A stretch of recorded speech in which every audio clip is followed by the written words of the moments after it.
I'm going to work on a probability question where I create a tree diagram, and I use that tree diagram and its branches to calculate conditional probabilities as well as intersection probabilities and a few varieties of questions. We are given a scenario where a dog breeder breeds boxers, labs, and spaniels at two different ranches in Louisiana and Hawaii. We are told that the Hawaii branch produces 40%, and Louisiana makes up the rest, which we would make 100%, which is 60% for Louisiana. And then we're given a breakdown of the three different breeds, boxers, labs, and spaniels for both Louisiana and Hawaii. And then we are asked to construct a tree diagram and answer a few questions. The first thing I'm going to do is create a tree diagram for this scenario.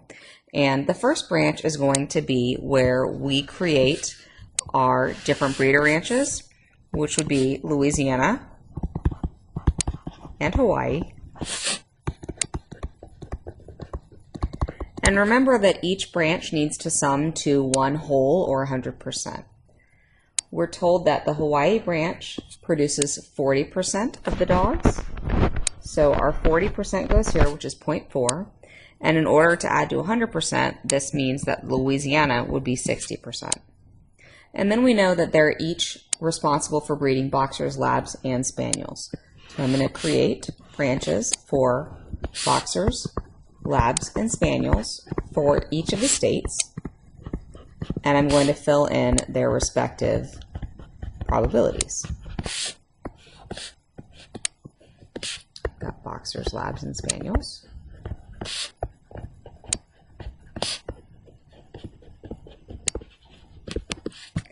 Each of the different second branches, the boxers, labs, and spaniels of Louisiana need to sum to 100%, and boxers, labs, and spaniels of Hawaii need to sum to 100% as well. So of the dogs bred in Hawaii, 25% are boxers, 30% are labs, and the rest are spaniels. So 25% plus 30% is 55%. Which means that I have 45% remaining for spaniels. In Louisiana, 10% are boxers, 20% are labs, and the rest are spaniels, which means that 70% are spaniels. All the dogs are first checked out by a vet clinic in California before they're given to their new owners. Suppose we select a dog at random and observe where it was bred and whether it was a boxer, a lab, or a spaniel. So we're asked to construct a tree diagram for this chance process. We have constructed a tree diagram for this process, but right now what we have is the probability of Louisiana, which is 60%, the probability of Hawaii, which is 40%, and then we have the probability of boxers, given they're from Louisiana, the probability of labs, given they're from Louisiana, the probability of spaniels, given they're from Louisiana, the probability of boxers, given they're from Hawaii, the probability of labs, given they're from Hawaii, and the probability they're spaniels, given they're from Hawaii. We can calculate the probability that they are from Louisiana and boxers by multiplying the 0.6 and the 0.1, which would give us 0.06.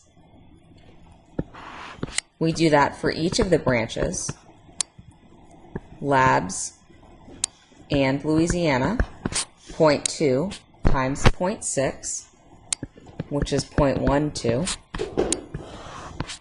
The probability of spaniels and Louisiana, which is 0.7 times 0.6, which is 0.42. The probability of boxers and Hawaii, 0.25 times 0.4. The probability of labs and Hawaii, I should be using the same abbreviations,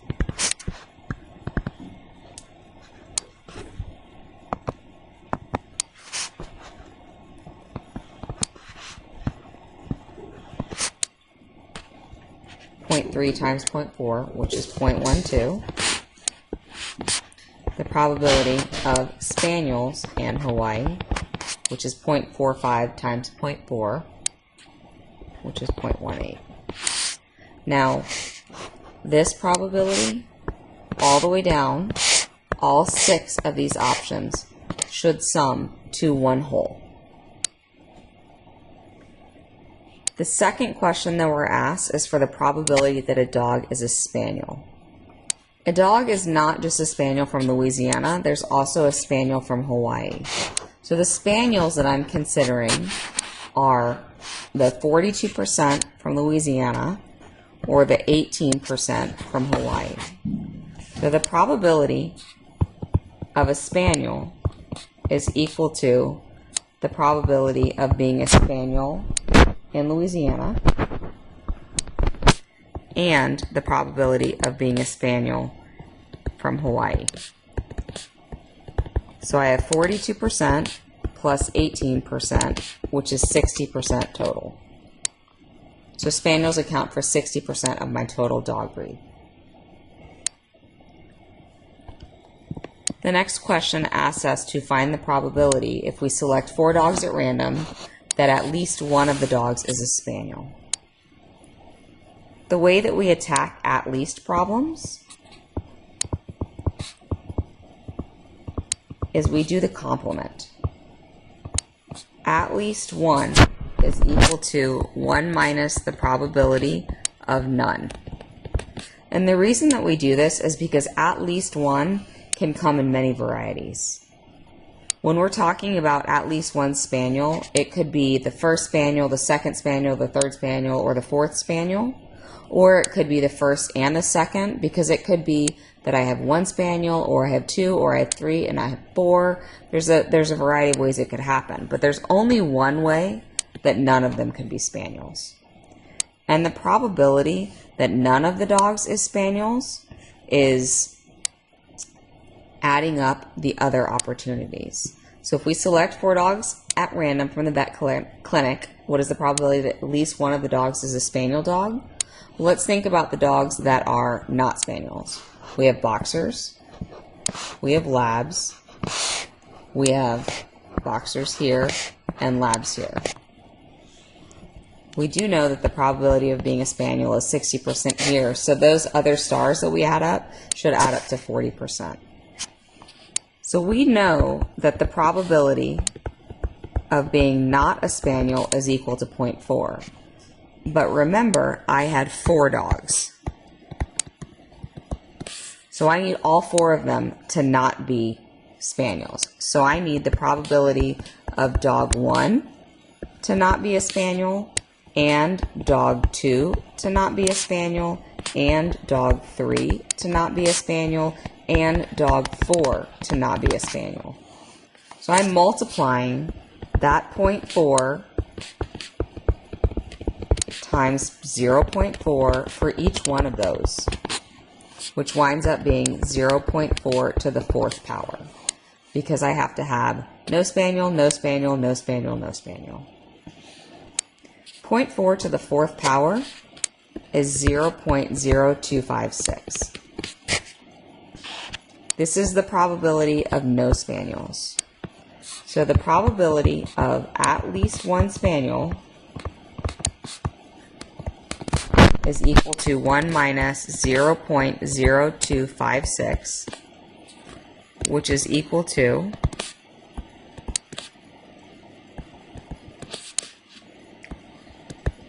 0.9744.